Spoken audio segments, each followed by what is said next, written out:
उज्जैन के महाकाल क्षेत्र में श्रद्धालुओं की बढ़ती भीड़ और यातायात के भारी दबाव को देखते हुए जिला प्रशासन और पुलिस ने आज से सख्त कदम उठाते हुए बड़ा बदलाव किया है। सड़क सुरक्षा समिति के निर्णय के अनुसार महाकाल घाटी, नीलकंठ द्वार और बेगम बाग जैसे प्रमुख मार्गों पर अब ऑटो, ई रिक्शा और मैजिक वाहनों का प्रवेश पूरी तरह प्रतिबंधित कर दिया गया है।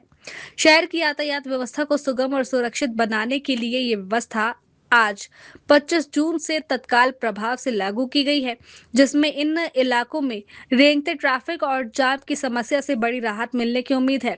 एडिशनल एसपी आलोक शर्मा ने जानकारी देते हुए बताया कि महाकाल मंदिर की ओर जाने वाले मुख्य रास्ते जैसे हरी फाटक टी से बेगम बाग, लोहे के पुल से महाकाल घाटी, गुरदरी चौराहा से महाकाल घाटी और चार धाम मंदिर से हरसिद्धि चौराहा तक के मार्गों पर अब छोटे व्यावसायिक वाहनों की आवाजाही बंद कर दी गई है। उन्होंने स्पष्ट किया कि सुरक्षा और श्रद्धालुओं की सुविधा सर्वोपरि है, जिसके चलते इन व्यवस्थात्मक रास्ते अब पूरी तरह से सुरक्षित बनाए जा रहे हैं।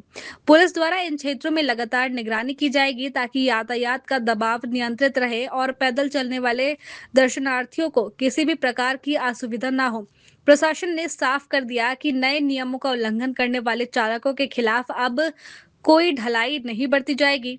जो भी वाहन चालक निर्धारित प्रतिबंधित क्षेत्रों में घुसने की कोशिश करेंगे, उनके खिलाफ मोटरयान अभियान के तहत कड़ी वैधानिक कार्रवाई की जाएगी और जुर्माना भी वसूला जाएगा। पुलिस ने सभी वाहन चालकों से अपील की कि वे वैकल्पिक मार्गों का उपयोग करें और शहर की यातायात व्यवस्था को व्यवस्थित रखने में अपना सहयोग प्रदान करें।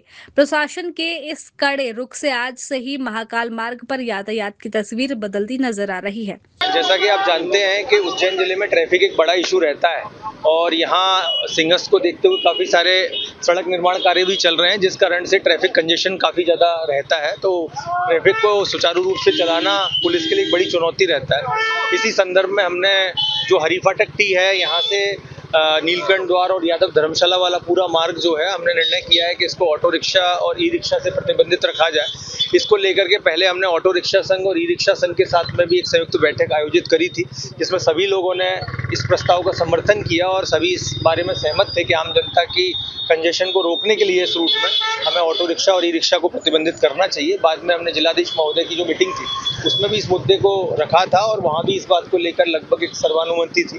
तो हम लोग कोशिश कर रहे हैं कि यहाँ से ऑटो रिक्शा और ई रिक्शा को हम लोग रेस्ट्रिक्ट कर पाएँ और साथ ही साथ जो भी गाड़ियाँ यहाँ से जा रही हैं, जो कि प्रोटोकॉल रूट है, तो इनको बेहतर पार्किंग व्यवस्था और बेहतर मैनेजमेंट रहे, जिससे कि यहाँ कोई भी कंजेशन की स्थिति उत्पन्न न हो। सर, अगर कोई श्रद्धालु अगर ई रिक्शा का उपयोग नहीं करता और यहाँ से अगर किसी को जाना है तो कैसे जाएगा? जैसे आप जानते हैं कि ये जो नीलकंठ द्वार है, ये सामान्य दर्शन द्वार नहीं है।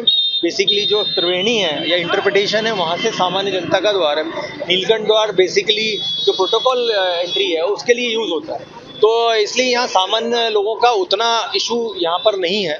थोड़ा सा जो यहाँ के लोकल लोग हैं, जो कि उस क्षेत्र के आसपास रहते हैं, उनके लिए थोड़ा सा इशू है, तो उसको भी हम लोगों ने सुगम बनाया। इतना दूर नहीं है कि उसमें उन लोगों को जाने में या उसके जो अल्टरनेटिव रूट्स हैं वो इतने अच्छे हैं कि मुझे नहीं लगता कि लोगों को इसको लेकर के कोई बड़ी दिक्कत होगी। और प्रचार और प्रसार और लोगों के सहयोग से ये संभव है। तो हम लोग कोशिश कर रहे हैं सब लोग मिलके चलें और सब लोगों के साथ में हम लोग संयुक्त रूप से इसको क्रियान्वित करें। कई बार तंग गलियों से होकर नीलकंठ द्वार तक पहुँचता, क्या उनके ऊपर चालानी कार्रवाई होगी?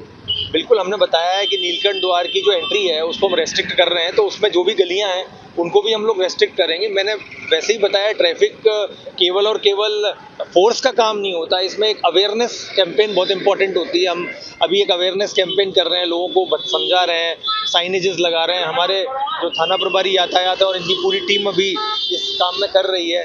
हम लोग इसका प्रचार प्रसार करेंगे और इसमें जो भी हमारा पीए सिस्टम वगैरह उससे भी हम लोग प्रचार प्रसार करेंगे, जिससे लोगों को क्लैरिटी रहे, किसी के मन में कोई कंफ्यूजन नहीं। खबर भारतवर्ष के लिए उज्जैन मध्य प्रदेश से संजय शर्मा की रिपोर्ट। अपने शहर, अपने प्रदेश की ताज़ा खबरों के लिए लाइक करें, शेयर करें, सब्सक्राइब करें और हाँ, बेल आइकन दबाना ना भूलें, क्योंकि खबर हमारी, फैसला जनतंत्र का।